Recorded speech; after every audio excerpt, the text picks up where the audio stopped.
Xo'sh, navbatdagi misolimiz rasmda ushbu shaharlarni bog'laydigan yo'llarning diagrammasi ko'rsatilgan. Har bir yo'lda siz faqat bitta yo'nalishda harakatlanishingiz mumkin. Bu strelkalar bilan ko'rsatilgan. A shahardan N shaharga D shahar orqali o'tadigan necha xil yo'l bor debdi. Demak, A shahardan biz N shaharga D shahar orqali o'tar ekanmiz. Shunda necha xil yo'l borligini ko'rsating degan. Bunda nimaga e'tibor beramiz? Asosan shaharlararo o'tiladigan yo'llarga e'tibor berishimiz kerak. A shahardan D shahar orqali o'tishimiz kerak biz. D shahar orqali.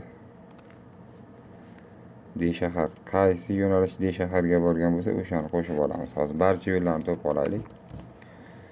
Boshladik mana A dan B ga bitta yo'l bilan, A dan B ga bitta yo'l, B dan V ga bitta yo'l, B dan D ga bitta yo'l. Demak, V dan D ga ikkita yo'l, D dan J ga 3 ta yo'l, D dan E ga ham 3 ta yo'l, B dan E ga kelgan yo'l kerak emas.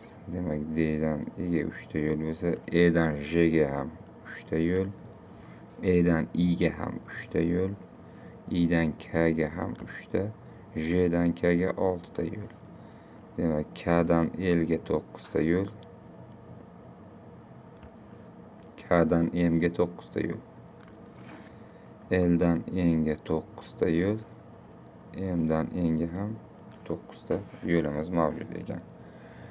E'tibor berib qaraymiz, mana bu yo'llarga biz kirmaymiz mana. Bu yo'llar D ga bormaydi. Bu yo'llarga kirmaymiz, bu yo'llardan nima qilmaymiz? Harakatlanmaymiz.